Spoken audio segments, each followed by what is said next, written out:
तो यार आज वीडियो में बात करेंगे डेमन स्लेयर के कैरेक्टर पर जेनेत्सु। वो क्यों सोते टाइम इतना स्ट्रॉन्ग है? क्योंकि हमने देखा है जेनेत्सु हमेशा रोते रहता है और बहुत डरपोक है, मगर जब वो सोते टाइम होता है तो कम्प्लीट एक डिफरेंट पर्सन बन जाता है और काफी स्ट्रॉन्ग भी होता है। जेनेत्सु हमेशा डिप्रेशन में और दुखी रहता है और उसको खुद पे भरोसा नहीं होता है और फाइट करते टाइम डिप्रेशन में होने की वजह से सोच नहीं पाता है और डर के मारे सो जाता है और स्लीपिंग स्टेट में वो ये सब नहीं सोचता है, तो इसलिए वो सोते टाइम इतना स्ट्रॉन्ग है। मगर आप सभी सोचते होंगे जेनेत्सु इतना डिप्रेशन में क्यों रहता है? इस चीज को समझने के लिए हमें जेनेत्सु की पास्ट लाइफ में जाना होगा। तो हमें पता चलता है जेनेत्सु की कोई फैमिली नहीं है, जेनेत्सु अकेला रहता है और जेनेत्सु के एक मास्टर थे और उस मास्टर का नाम था कुवाजिमा जिगोरो, जो कि एक हाशिरा रह चुके हैं। कुवाजिमा जिगोरो के दो स्टूडेंट थे, एक जेनेत्सु और दूसरा काएगाकू, मगर उसके दोनों स्टूडेंट ने ही अलग अलग पाथ चूज करा था। जेनेत्सु जिस टाइप की लाइफ जी रहा था उसके मास्टर ने उसको उस लाइफ स्टाइल से अलग करा। जेनेत्सु के पास्ट में ऐसा कुछ खतरनाक नहीं था बाकी लोगों की तरह, उसके साथ एक नॉर्मल घटना घटी एक नॉर्मल पीपल की तरह। जेनेत्सु के मास्टर जेनेत्सु की लाइफ में आए और वो उसके एक फादर की तरह थे। जेनेत्सु के मास्टर के अलावा उसकी कोई फैमिली नहीं थी। जेनेत्सु एक नॉर्मल लव लाइफ पे विश्वास करता है और वो एक लड़की से शादी करना चाहता था। जेनेत्सु जिस लड़की से शादी करना चाहता था और वो लड़की उसको पैसे इकट्ठे करने का बोलती है। जेनेत्सु प्यार में होने के कारण और जेनेत्सु और ज्यादा पैसे इकट्ठा करने के लिए लोगों से कर्जा ले लेता है और वो लड़की जेनेत्सु के सारे पैसे लेकर किसी और के साथ भाग गई। हाँ, मुझे पता है आप लोगों को ये सुन के बुरा लग रहा होगा, मगर जो भी हो उसकी वजह से वो कर्ज में डूब गया था और जिन लोगों से उसने पैसे लिए थे वो लोग उसको रोजाना परेशान करते थे और मारते थे। फिर एक दिन उसकी लाइफ में एक ओल्ड मैन आए उसकी मदद करने के लिए और उन्होंने उसका सारा कर्ज चुका दिया, मगर उसके कर्ज के बदले उन्होंने उसका फ्रीडम खरीद लिया। वो ओल्ड मैन कुवाजिमा जिगोरो थे जिसने जेनेत्सु में छिपा हुआ पोटेंशियल देखा और अपनी टेक्निक को जेनेत्सु को सिखाने का सोचा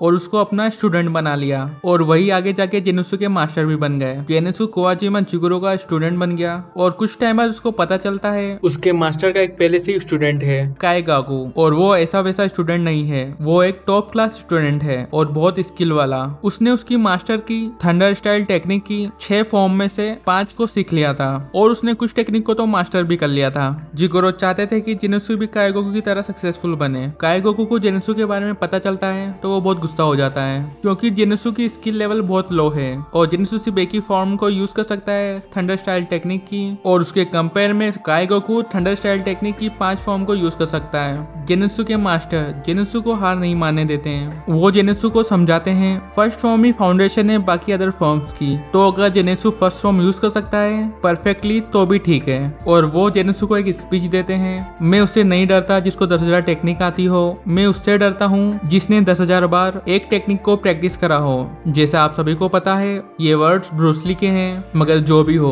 ये बात जेनेत्सु को हिट कर जाती है और वो थंडर स्टाइल टेक्निक की फर्स्ट फॉर्म को मास्टर कर लेता है। थंडर स्टाइल टेक्निक की 6 फॉर्म है और इस फॉर्म में यूजर को ज्यादा फोकस करना पड़ता है उसके लेग पर। थंडर स्टाइल टेक्निक की फर्स्ट फॉर्म जिसे जेनेत्सु यूज करता है थंडर क्लैप एंड फ्लैश, इस फॉर्म में थंडर की स्पीड में वो अपने अपोनेंट को स्लाइस कर देता है। जेनेत्सु ने इस फॉर्म को मास्टर कर लिया था और वो इस फॉर्म को मल्टीपल टाइम यूज कर सकता है और मल्टीपल टाइम यूज करने की वजह से उसने अपना ही एक अटैक बना लिया। वो इस फॉर्म को लगातार 6 बार यूज करता है अलग अलग पोज में और फिर अपने अपोनेंट को स्ट्राइक करता है और ये अटैक बहुत फास्ट होता है, एक पलक झपकते ही अपने अपोनेंट को स्लाइस कर सकता है और बाद में वो इस फॉर्म को और नेक्स्ट लेवल पे ले जाता है।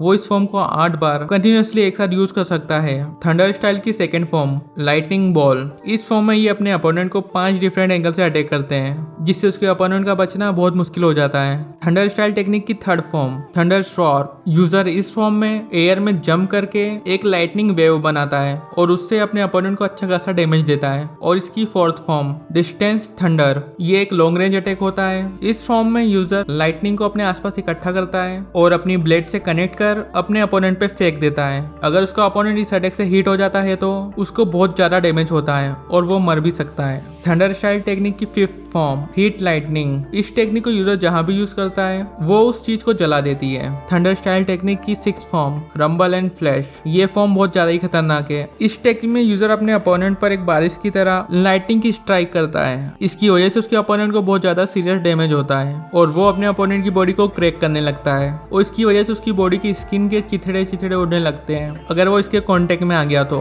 और जिसको नहीं पता थंडर स्टाइल की 7 फॉर्म भी है द फ्लेमिंग थंडर गॉड जो खुद जेनेत्सु ने क्रिएट करी है, जैसे टोमियोको ने करा था। जेनेत्सु ने थंडर स्टाइल टेक्निक में एक और फॉर्म ऐड कर दी थी, वो है गॉड स्पीड। और ये टेक्निक बहुत ज्यादा स्टेमिना लेती है, जिसकी वजह से वो 2 बार यूज कर सकता है इस टेक्निक को एक दिन में, नहीं तो उसके लेग ब्रेक हो जाएंगे और अनस्टेबल हो जाएंगे। और चैप्टर 143 में हमने जेनेत्सु को काइगोकू से फाइट करते देखा है। वो उसका सीनियर और राइवल भी है जो एक डीमन बन चुका है, और वो एक अपर मून 6 है। फिर हमें पता चलता है जेनेत्सु के फ्लैशबैक स्टोरी में वो बहुत परेशान हो गया था जब उसे पता चला था काइगोकू एक डीमन बन चुका है और उसके मास्टर ने सुसाइड कर लिया है अपना पेट काट कर। क्योंकि उसके मास्टर को पता चलता है उसका खुद का स्टूडेंट उसकी टेक्निक को यूज करने वाला एक डीमन बन चुका है और वो उसने खुद से चूज किया है। उनकी डेथ स्लो होने के कारण बहुत पेनफुल थी। जेनेत्सु बहुत रोया था जब उसको पता चला था उसके मास्टर के बारे में ये सब। वो नहीं चाहता था कुछ ऐसा हो। जेनेत्सु चाहता था कि उसके मास्टर उसको हाशिरा दे देखे, उनके जिंदा रहते। आपको पता होना चाहिए कि हाशिरा से चूज करते हैं उनके सक्सेसर्स को। जेगोरो के केस में उसके पास 2 थे, एक जेनेत्सु और दूसरा काइगोकू। वो चाहते थे कि उसके दोनों स्टूडेंट एक साथ वर्क करें और एक दूसरे की हेल्प करें अगर किसी टेक्निक में वो अच्छे नहीं है तो। क्योंकि काइगोकू को 5 फॉर्म्स पता थी और जेनेत्सु को सिर्फ 1। इसकी वजह से काइगोकू जेनेत्सु को कभी इक्वल नहीं मानता था और फिर काइगोकू एक डीमन बन गया बहुत ज्यादा डीमन ब्लड पीने के बाद। हो सकता है उसके लिए डीमन बनना बहुत हार्ड होगा उसके स्ट्रॉन्ग विल पावर के कारण, मगर जो भी हो वो एक डीमन बन गया और वो एक अपर मून 6 है। आपको पता ही होगा अपर मून 6 बहुत खतरनाक है और उसके पास उसके मास्टर की फाइटिंग टेक्निक्स और नॉलेज था। और सबसे इम्पोर्टेंट, काइगोकू जेनेत्सु की फाइट में जेनेत्सु बिना सोए फाइट करता है। उसने उसका आत्मविश्वास जगा लिया था और वो 1-on-1 फाइट करता है। और जेनेत्सु ने 7th फॉर्म गॉड स्पिरिट से काइगोकू को हरा दिया था और फिर वो पास आउट हो गया था उसका स्टेमिना खत्म होने के कारण। जेनेत्सु इस फाइट को खत्म होने के बाद अपने मास्टर को रिवर के पास देखता है और जेनेत्सु रेड स्पाइडर लिली फ्लावर्स में फंसा होता है। जिसे नहीं पता इस फ्लावर के बारे में तो मैं बता दूं,